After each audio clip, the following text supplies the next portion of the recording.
നമ്മളിപ്പം പുറത്ത് പോകാനായിട്ടുള്ള പ്ലാനാണ്. സൺഡേ ആണ്. സൺഡേ ഔട്ടിങ്ങിന് നമ്മൾ പോവാണ്. ആദ്യമേ പുറത്തല്ല പോകുന്നത്. ആദ്യമേ നമുക്കൊരു ഡാൻസിൻ്റെ വീഡിയോ ഷൂട്ട് ചെയ്യാനുള്ളത്. സോ ഡാൻസിൻ്റെ വീഡിയോ ഷൂട്ട് ചെയ്തിട്ടായിരിക്കും നമ്മൾ പുറത്തോട്ട് പോകാൻ പോകുന്നത്. ഈ ഡ്രസ്സല്ല നമ്മൾ ഇടുന്നത്. പോയിട്ട് വേറെ ഡ്രസ്സ് കളിച്ച് ഡാൻസ് കളിച്ചിട്ട് വന്നിട്ട് വേറെ ഡ്രസ്സ് മാറിയിട്ട് വേണം നമുക്ക് പുറത്ത് പോകാൻ. സോ നമുക്ക് പുറത്ത് ഡാൻസിൻ്റെ വീഡിയോ എടുക്കാൻ തുടങ്ങാം. ഓക്കെ. അങ്ങനെ ഞാൻ ഒരുങ്ങിക്കഴിഞ്ഞ് എൻ്റെ ഫ്രണ്ട്സിനെല്ലാം ഞാൻ ഒരുക്കാണ്. ഇച്ചിരി ബ്യൂട്ടീഷ്യനൊക്കെ ആവാമല്ലോ അല്ലേ. എല്ലായിടത്തൊക്കെ പോകുമ്പോൾ മാത്രമേ ഞങ്ങളിങ്ങനെ ഒരുങ്ങാറുള്ളൂ. ഞങ്ങളല്ല ഞാൻ ഒരുങ്ങാറുണ്ട്. പിന്നെ അവരെ രണ്ടുപേരെ ഒരുക്കി ഞങ്ങൾ നേരെ ഇറങ്ങി ഡാൻസിനുള്ള സ്പോട്ട്. നമ്മുടെ ഡാൻസിൻ്റെ വീഡിയോ എടുക്കാനുള്ള ലൊക്കേഷൻ തപ്പുവാണ്. ലൊക്കേഷൻ തപ്പി നമ്മൾ കുറേ സ്ഥലങ്ങളിങ്ങനെ ഓഫാണ്. കുറേ പേര് അവിടെ നിൽപ്പോൾ നിങ്ങൾ കാണുമെന്ന് എനിക്കറിയത്തില്ല. സോ നമ്മൾ ഒരു സ്ഥലം തപ്പി നടക്കുവാണ്. അങ്ങനെ ഞങ്ങൾ ഡാൻസൊക്കെ കളിച്ച് വീഡിയോ എടുത്തു. വീഡിയോ നമ്മൾ പോസ്റ്റ് ചെയ്യുന്നതായിരിക്കും. അപ്പോൾ നമ്മൾ ഡ്രസ്സൊക്കെ മാറി നമ്മൾ സ്റ്റുഡിയോയിലോട്ടാണ് പോകുന്നത്. അങ്ങനെ ഞങ്ങൾ സ്റ്റുഡിയോയിലോട്ടാണ് പോകുന്നത്. സെയിൽ തുടങ്ങിയിട്ടുണ്ടെന്നുള്ളൊരു അറിവിലാണ് ഞങ്ങൾ പോകുന്ന വഴിക്ക് നമ്മൾക്ക് ഒരു മാങ്ങ കിട്ടിയെന്ന് പറഞ്ഞു കഴിഞ്ഞാൽ അവള് മരത്തിൽ നിന്ന് കയറി പറിച്ച് മാങ്ങ പറിച്ചത് മാത്രമേ ഞാൻ കണ്ടുള്ളൂ. മാങ്ങയുടെ കോലം കണ്ടോ. ഞങ്ങൾ കൂടുതലും നടന്നാണ് ഇവിടുത്തെ സ്ഥലങ്ങളിലൊക്കെ പോകാറുള്ളത്. അങ്ങനെ ഞങ്ങൾ നടന്ന് സ്റ്റുഡിയോയിലെത്തി. അവിടെ കളക്ഷൻസ് ഉണ്ടോ എന്ന് ചോദിച്ചു കഴിഞ്ഞാൽ ഉണ്ട്. എന്നാൽ ഓഫർ എവിടെ നിന്ന് നോക്കിയിട്ട് ഞാൻ കണ്ടൊന്നുമില്ല. സ്പ്രേക്കാണ് പെണ്ണുങ്ങളുടെ സ്പ്രേ ഒന്നും ഇഷ്ടപ്പെട്ടില്ല. ആമ്പിള്ളേരുടെ സ്പ്രേ ഇഷ്ടപ്പെട്ട. പിന്നെ സാധനങ്ങളെല്ലാം വാങ്ങിച്ച് ഞങ്ങൾ ഒരു ഓട്ടോ പിടിച്ച് നേരെ ഹോസ്റ്റലിലോട്ട് പോവാണ്. ഹോസ്റ്റലിൽ പോകുന്ന വഴിക്കാണ് നമ്മൾ ഐസ്ക്രീം വാങ്ങിക്കാന്നുള്ള പ്ലാൻ ഇട്ടത്. സോ ഐസ്ക്രീം വാങ്ങിച്ചിട്ട് വേണം നമുക്കിനി പോവാൻ ഹോസ്റ്റലിൽ. പിന്നെ ഓട്ടോയിൽ നിന്ന് ഇറങ്ങി ഞങ്ങൾ രണ്ടുപേരുടെ കടയിൽ കയറി 7-Up വാങ്ങിച്ച് തിരിച്ചിറങ്ങിയപ്പോഴത്തേനാണ് ഹോസ്റ്റലിൽ പോയി സാധനങ്ങളെല്ലാം വെച്ചിട്ട് രണ്ടുപേരും ദാടിയും തൂങ്ങിയും എത്തുന്നു. ഇനി അടുത്ത ഐസ്ക്രീം കഴിച്ചിട്ട് നമുക്ക് ഹോസ്റ്റലിൽ പോകാം. രണ്ടുപേരും കഥയൊക്കെ പറഞ്ഞാണ് ഐസ്ക്രീം വാങ്ങിക്കാനായിട്ടുള്ള പോക്ക്.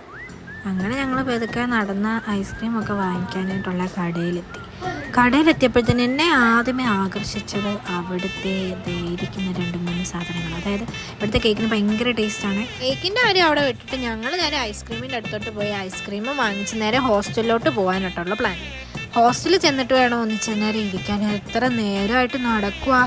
അങ്ങനെ നടന്ന വഴിക്കാണ് ഞങ്ങളുടെ കുട ഇടയ്ക്ക് ചെന്ന് ഒടിഞ്ഞ് താഴെ വീണു. പിന്നെ നേരെ ഹോസ്റ്റലിലോട്ട് കുറച്ച് ദൂരം ഉള്ളതുകൊണ്ട് ഞങ്ങൾ പിന്നെ നടന്ന വഴിക്ക് ക്ഷീണിച്ചേ എന്നാണ് പ്രിയ ഈ പറയുന്നത്.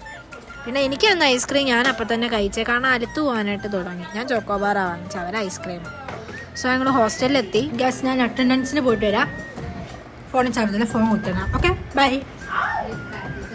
ഹലോ ഗൈസ്, ഇപ്പം ഞാൻ നല്ലൊരു കുളിയൊക്കെ കഴിഞ്ഞ് വന്നു. ഇനി നമ്മൾ മന്തിക്ക് വെയിറ്റ് ചെയ്തിരിക്കുകയാണ്. എപ്പോഴാണ് വരുന്നതെന്ന് അറിയത്തില്ല.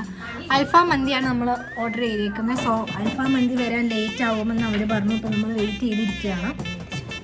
അപ്പം എനിക്ക് തീരെ കൊതിയില്ല മന്തി കഴിക്കാൻ. അങ്ങനെ ഞങ്ങൾ കാത്തിരുന്ന മന്തി വന്നു. പിന്നെ അതും വാങ്ങിച്ച് ഞാൻ തിരിച്ച് കയറാൻ നേരം നോക്കിയപ്പോഴത്തേനും രണ്ടുപേരും തുണിയൊക്കെ വിരിച്ചിട്ട് ഇതാ ബക്കറ്റും പിടിച്ചിരിക്കുകയാണ്. നമ്മുടെ മന്തി കിട്ടിയതാണ്. നമ്മളിനി മന്തി കഴിക്കാൻ പോവുകയാണ്. ഞാൻ വ്ളോഗ് എടുത്തുകൊണ്ട് വരുന്നതുകൊണ്ട് അവിടെ ഇരിക്കാൻ പറ്റത്തില്ലെന്നാണ് ആ പറച്ചിൽ. പിന്നെ റൂമിൽ വന്നിട്ട് ഞങ്ങളെല്ലാവരും കൂടെ മന്തി കഴിക്കാനായിട്ടിരുന്നു. മന്തി വന്നിട്ട് മന്തിക്കുള്ള അഭിപ്രായം എന്താണെന്ന് പ്രിയയോട് ചോദിച്ചപ്പോൾ അഭിപ്രായമാണ്. കഴിഞ്ഞ ലീവിന് പോയപ്പോൾ തൊട്ടേ ഞങ്ങൾ എപ്പോഴും പറയായിരുന്നു മന്തി വാങ്ങിക്കണം. അതുകൊണ്ട് ഞങ്ങൾക്ക് എല്ലാവർക്കും തിന്നാൻ മതിയെന്നായിരുന്നു. പിന്നെ മന്തിയൊക്കെ എടുത്ത് പ്ലേറ്റിൽ ഇട്ടപ്പോഴത്തേനും ചൂടൊക്കെ പറക്കുന്ന ആ ചോറിനകത്തുനിന്നൊരു സ്മെല്ല് വന്നു. ഓ മോനെ പിന്നെ ഒരു ഉരുളെടുത്ത് വായിലോട്ട് വെക്കുമ്പോൾ ഉണ്ടായിരുന്ന പറയണ്ടായല്ലോ. അൽഫാം മന്തി ആയിരുന്നു ഞങ്ങൾ വാങ്ങിച്ചേ. ഇനിയും കുറച്ചേരം കഴിഞ്ഞിട്ട് നമ്മൾ നേരെ ഡാൻസ് പ്രാക്ടീസിന് പോകണം. Practice dance. എന്തിൻ്റെ ഡാൻസ് പ്രാക്ടീസ് എന്നുള്ളത് വീഡിയോ നമ്മൾ പിന്നിടും. അതെന്താണെന്നുള്ളത് ഫുൾ വ്ളോഗ് നമ്മൾ ഇടുന്നതായിരിക്കും കേട്ടോ. നമ്മൾ ഡാൻസിന് പോയേക്കുമായിരുന്നു. ക്ഷീണിച്ചു. ഡാൻസിന് പോയത് കൊണ്ട് ഞാൻ ഫോൺ എടുത്തില്ല. സോ അതുകൊണ്ട് ആ വീഡിയോ എടുക്കാൻ പറ്റിയില്ല. സോ ഡാൻസിന് പ്രാക്ടീസ് കഴിഞ്ഞ് വന്നിട്ട് ഞാൻ വേറെ പരിപാടിയൊന്നുമില്ല, ചുമ്മാ ഇരിക്കാൻ പോവാണ്. കുറച്ചേരം ഫോണിൽ കളിക്കണം. അത് കഴിഞ്ഞിട്ട് ചോറുണ്ടാകാൻ പോകണം. ചോറുണ്ട് കഴിഞ്ഞിട്ട് ഫോൺ സബ്മിറ്റ് ചെയ്യണം. സോ ഇത്രയേ ഉള്ളൂ ഇന്നത്തെ എൻ്റെ ഡെയിലി വ്ളോഗ്. എൻ്റെ വ്ളോഗ് ഇഷ്ടപ്പെട്ടെങ്കിൽ ലൈക്ക് ചെയ്യണം, സബ്സ്ക്രൈബ് ചെയ്യണം, 4 പേർക്ക് ഷെയർ ചെയ്തോ, കുഴപ്പമൊന്നുമില്ല. കമൻറ്റും ചെയ്യണം കേട്ടോ. ബൈ. അടുത്ത വ്ളോഗിൽ കാണാം. ബൈ.